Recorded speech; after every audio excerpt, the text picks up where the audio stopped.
todos! Quantas vezes nestas nossas vidas online nós já nos cruzamos com alguma notícia duvidosa? Todos nós já acreditamos ou ficamos na dúvida com alguns tipos de conteúdo que lemos por aí na internet, alguns até bastante sensacionalistas e reais de acontecer, mas que mesmo assim, pela forma como nos são apresentados, convencem. E por vezes convencem tanto que circulam no nosso grupo da família no WhatsApp ou na cronologia de algum amigo.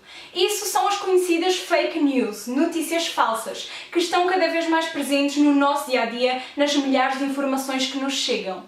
Elas já existiam na rádio, na televisão, nos jornais, mas com os avanços tecnológicos e o acesso à informação da internet e as redes sociais, as notícias falsas tomam proporções cada vez maiores devido à facilidade que existe em gerá-las, publicá-las e partilhá-las. Eu sou formada em Comunicação e Média e durante todo o meu curso, vários professores e professoras sempre nos foram dizendo que nós estamos expostos a mares de informação e que cabe aos bons jornalistas triar essas informações. Mas eu acredito que isso não se destina apenas a quem quer ser jornalista ou a quem é jornalista. Isso é dever de todos nós, leitores informados, cidadãos atentos. Nós precisamos de escolher bem o tipo de conteúdos que consumimos e partilhamos. Os motivos para que sejam criadas essas notícias falsas são diversos. E em alguns casos, autores criam manchetes absurdas com o intuito de atrair acessos aos sites e de faturar com a publicidade digital. Porque cada vez mais, na tentativa de vender, de gerar views, certas entidades esquecem-se da preocupação com a qualidade, com a veracidade dos conteúdos. E isto faz com que vários dos conteúdos jornalísticos que vemos hoje em dia por aí sejam sensacionalistas na sua maioria, ou seja, ao invés do jornalismo contribuir para uma maior aquisição de conhecimento por parte do público, apenas alimenta a fome do leitor por escândalos e desgraças. E a variedade de assuntos é tanta que, para que as pessoas consigam identificar as fake news, a jornalista Claire Wardle dividiu-as em 7 categorias diferentes, sendo elas sátira ou paródia. São notícias que não querem necessariamente causar mal, mas podem enganar o leitor. Falsa conexão, a chamada da notícia, ou seja, a manchete dela, não condiz com o conteúdo apresentado no corpo da notícia. Conteúdo enganoso, a notícia contém o uso mentiroso de alguma informação para difamar outro conteúdo ou uma pessoa. Falso contexto, o conteúdo da notícia é verdadeiro, mas é partilhado com um contexto falso. Conteúdo impostor, usa-se o nome de uma pessoa ou marca com informações irreais. E por fim, conteúdo manipulado.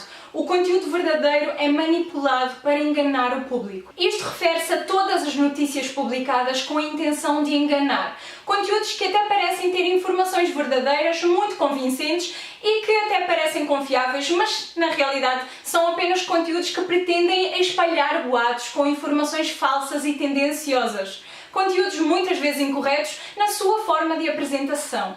E além da finalidade comercial, as fake news também podem ser usadas para criar boatos e reforçar um pensamento por meio de mentiras e da disseminação do ódio. Dessa forma prejudicam-se pessoas comuns, celebridades, políticos e empresas.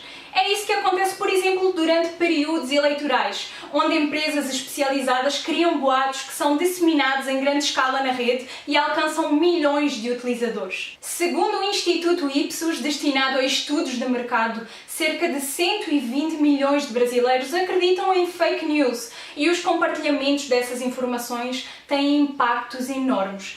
Vou dar-vos o exemplo de alguns casos bastante ilustrativos do impacto das fake news aqui no Brasil, que tomaram conta das redes sociais e que até hoje ainda deixam algumas pessoas na dúvida sobre a veracidade das notícias.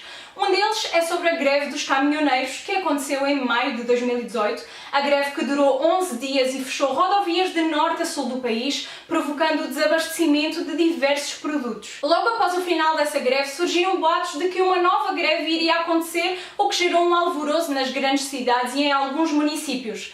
Filas de carros foram feitas em postos de combustível porque as pessoas temiam o aumento do preço da gasolina ou mesmo uma possível falta de combustível. E não foi só isso. Segundo o site E-Farsas, que desde 2002 trabalha para desmascarar fake news, durante a própria greve várias especulações foram geradas. Eu vou passar a ler-vos agora alguns exemplos. O corte da energia elétrica. Circulavam na internet e em aplicativos de mensagem vídeos com informações falsas de que o governo cortaria a energia elétrica de todo o país se a greve não chegasse ao fim. A renúncia de Temer, uma notícia que dizia que o presidente estaria prestes a renunciar ao cargo devido à crise, também causou muito alvoroço. Nenhuma outra corrente, no entanto, foi tão difundida por grupos do WhatsApp do que uma com mensagens que alertam sobre a iminência de uma suposta tomada do poder pelas Forças Armadas. Algumas dão inclusive dados detalhados sobre operações secretas do exército para derrubar o atual governo. Segundo informações do Estadão, a grande preocupação das Forças Armadas com o compartilhamento desses boatos é que a população acaba acreditando que os militares de facto estejam se articulando com essa finalidade. Ou seja, todas estas notícias eram fake news. Outro caso que chegou mesmo à televisão e criou muito barulho na internet foi em agosto de 2018, quando um dos candidatos à presidência da República foi entrevistado no Jornal Nacional da Rede Globo e, num determinado momento da entrevista, mostrou o livro Aparelho Sexual e Companhia, afirmando que o livro fazia parte do chamado Kit Gay e que estaria disponível nas escolas públicas do Brasil. A afirmação do candidato ganhou as redes sociais e foi replicada em posts que mostravam inclusive o interior do livro e afirmavam que o material era distribuído nas escolas. O site E-Farsas também esclareceu essa questão e eu vou ler-vos agora um pouco sobre isso. Será que o livro Aparelho Sexual e Companhia faz parte do kit gay distribuído nas escolas públicas? Desde 2013, o Ministério da Educação tem que desmentir essa história sobre a aprovação do Ministério na distribuição do referido livro. O órgão afirma que o livro Aparelho Sexual e Companhia não faz parte da lista de livros recomendados pelo MEC e que ele não está no Programa Nacional do Livro Didático e no Programa Nacional Biblioteca da Escola.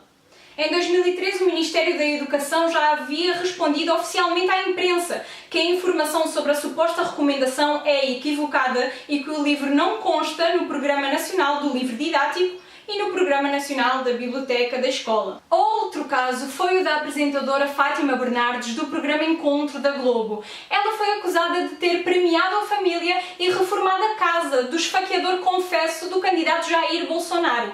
A própria apresentadora viu-se obrigada a fazer um vídeo a desmentir toda aquela situação. Lembra quando, em maio de 2018, uma policial militar reagiu a um assalto e atirou contra o bandido? Então, na ocasião, circulou pela web uma fake news afirmando que o programa Encontro com Fátima Bernardes tinha reformado a casa da família do morto.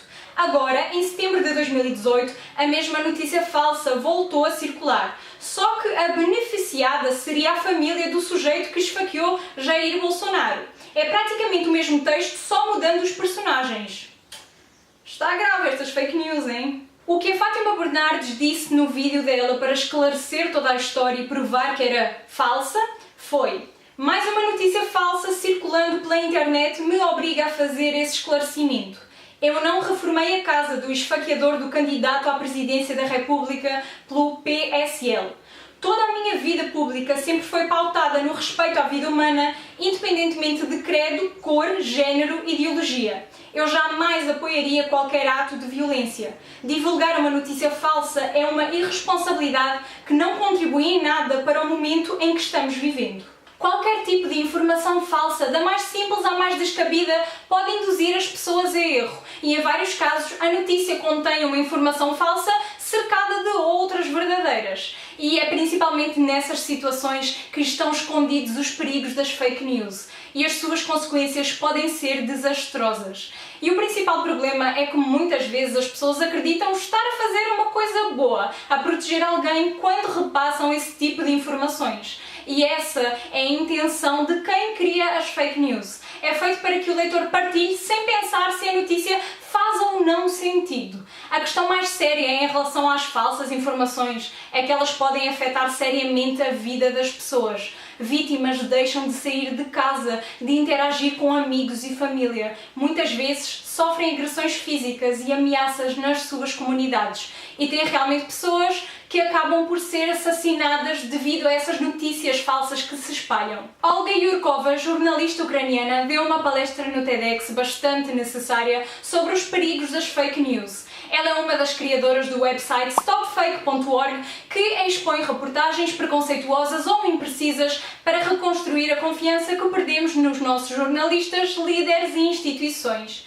E nessa palestra de TED, ela dá o exemplo de 3 notícias que tomaram repercussões globais gigantescas e eram na realidade fake. Ela referiu que se uma história é demasiadamente emocionante ou dramática, provavelmente é porque não é real. Vou deixar o link da palestra na descrição para que possam assistir e vou incluir também outros links de alguns websites onde vocês poderão colocar lá as informações para confirmarem se são verdadeiras ou não antes de as partilharem, ok? E agora chegou a parte mais prática deste vídeo, onde vou dar-vos alguns conselhos para que vocês evitem cair em fake news. Por isso aproveita e já envia este vídeo lá no grupo da família no WhatsApp, ok? Primeiramente, não partilhem notícias apenas pelo título, pela manchete. Um dos piores hábitos que nós temos na internet é o de partilharmos sem ler ou de comentarmos sem ler, muitas vezes sem entendermos o real contexto do conteúdo ou mesmo os absurdos que estão escondidos por trás de um link. E depois acabamos por repassar essas informações para outras pessoas e esse é um dos maiores combustíveis para que notícias falsas continuem a ser divulgadas. Portanto, leiam a notícia inteira. Assim é possível perceber o nível de credibilidade, a construção textual, os erros ortográficos e de formatação também contam. Estejam atentos a isso. Além disso, relatos sem local, sem data, sem o nome de todos os envolvidos também indicam que a informação pode ser mentirosa. Sites sem assinatura, onde o jornalista não assinou, e os direitos do site que não existem também podem ser suspeitos. Outra coisa é: não partilhem uma informação imediatamente, por mais importante ou revoltante que ela pareça. Dá um tempo, lê a notícia, copia o título ou a informação principal, coloca no Google e lê. Vê que tipo de websites estão a partilhar essas informações. Vê se essas informações são fidedignas, se aquele site é ou não um site credível. E se nenhum resultado de um site de notícias profissional surgir, desconfiem. Além disso, às vezes o primeiro resultado no Google é justamente de um site que desmente notícias falsas, o que já vai liquidar de uma vez por todas a história. Outra questão bem importante que acontece principalmente em campanhas políticas é a distorção de fotos. Fotos que são alteradas para favorecer uns candidatos ao invés de outros, ou casos que são relatados onde rostos não são possíveis de identificar e não há informações detalhadas sobre os nomes locais. Enfim, desconfiem também, isso também é fake news. O meu foco com este vídeo é alertar-vos e mostrar-vos que é necessária a educação digital e que essa deve ser uma preocupação de todos nós, pois temos pré-adolescentes que usam a internet e precisam de ser ensinados a ter visões críticas sobre certos conteúdos, e existem também pessoas mais velhas com pouco domínio da internet que muitas vezes acreditam em inverdades e as levam adiante nas suas conversas fora da internet.